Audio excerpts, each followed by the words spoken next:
Troisième grand thème des missions du Scrum Master, le Scrum Master au service de l'organisation. On a vu le Scrum Master au service du Product Owner, le Scrum Master au service de la Scrum Team. Dernière partie, le Scrum Master au service de l'organisation. On va revenir dans le guide Scrum pour voir ce qui est écrit concrètement. Le Scrum Master rend service à l'organisation de plusieurs manières. Il doit accompagner, former et encadrer l'organisation dans son adoption de Scrum. Il doit planifier et apporter des conseils sur les implémentations de Scrum au sein de l'organisation. Il doit faciliter la compréhension de l'approche empirique en environnement complexe des employés et des parties prenantes et contribuer à lever les obstacles qui peuvent se dresser entre les parties prenantes et les Scrum Teams. Alors, on pourrait détailler phrase par phrase, on voit bien qu'il y a des sujets qui sont quand même assez complexes, euh, notamment encadrer l'organisation. Est-ce que au jour d'aujourd'hui, c'est bien le rôle d'un Scrum Master d'aller encadrer l'organisation, d'aller encadrer potentiellement des managers, des gens qui sont ses employeurs ou ses supérieurs hiérarchiques? C'est pas évident, c'est pas facile. Pourquoi? Parce que au jour d'aujourd'hui, il y a quasiment toutes les organisations qui ne sont pas matures dans l'agilité. C'est exceptionnel de trouver une organisation qui a un niveau de maturité décent dans l'agilité. On demande aux équipes, aux gens qui sont productifs, voire à des sous-traitants d'être agiles, mais très rarement aux collaborateurs internes dès qu'il s'agit de managers. Et on a des managers qui sont en place, qui sont des sachants, enfin c'est comme ça qu'ils se perçoivent, comme des sachants. Le problème c'est qu'ils étaient sachants il y a 10 ans, il y a 20 ans, mais aujourd'hui ils sont managers. Et ils ne sont plus des experts dans leur domaine. Et vu les évolutions technologiques et la vitesse des évolutions technologiques, celui qui était sachant il y a 10 ans et qui ne pratique plus, c'est à peu près garanti que c'est plus un sachant. Alors ils se tiennent en place plus ou moins bien, plus ou moins facilement, avec plus ou moins d'aisance et de talent, mais les changements induits par l'agilité vont bousculer cette population qui est en place. Il y a des processus qui sont en place. Et imposer des processus, ça veut dire disposer d'un pouvoir sur les autres. Là encore, changer des processus, ça ne va pas se faire facilement. Ça va être compliqué. Il va y avoir de la résistance. Et il y a, puisqu'on en parle déjà, des rapports de force plus ou moins stables qui sont en place, liés à la dynamique des groupes et aux relations interpersonnelles et intergroupes. Il y a des rapports de force établis qui créent de la stabilité.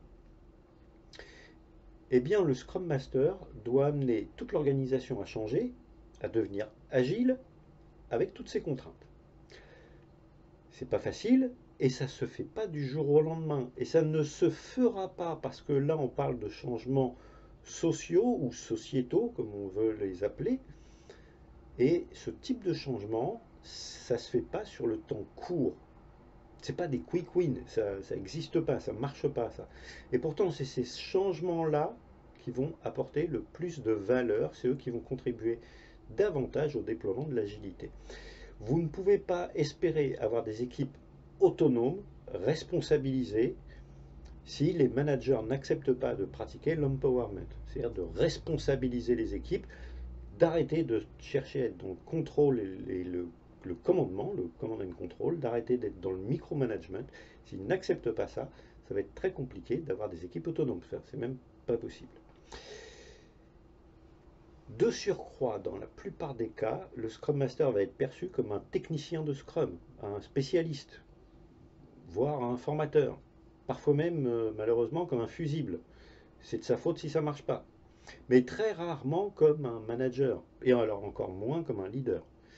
C'est pas comme ça que le Scrum Master d'emblée va être perçu.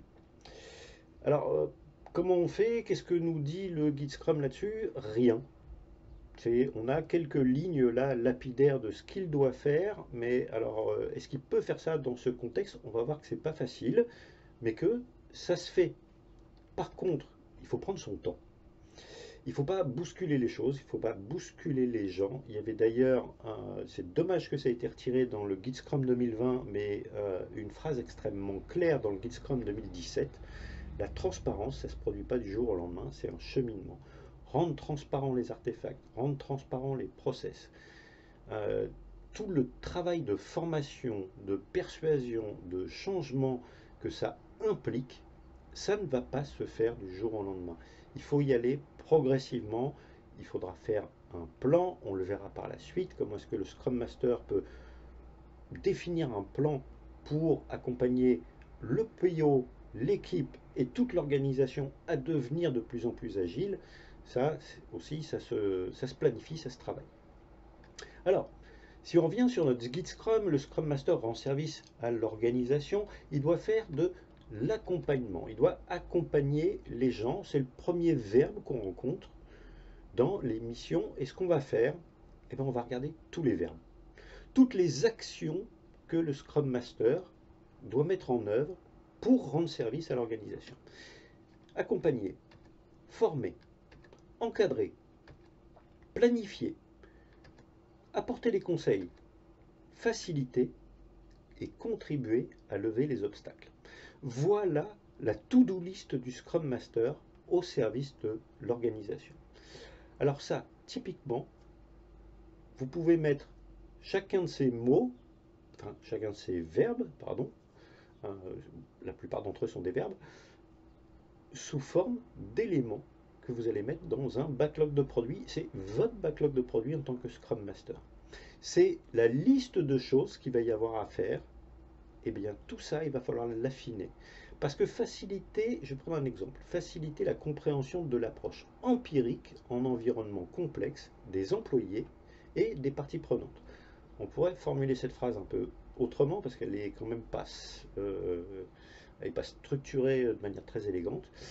On doit faciliter la compréhension des employés et des parties prenantes de l'approche empirique. Et on doit faire ça dans un environnement complexe. Comment on le fait? Pourquoi on le fait? Le guide Scrum nous dit rien du tout là-dessus. Ce qu'on va chercher à faire ensemble, c'est à voir justement, à essayer de comprendre comment on peut mettre ces choses en œuvre lors de la prochaine vidéo.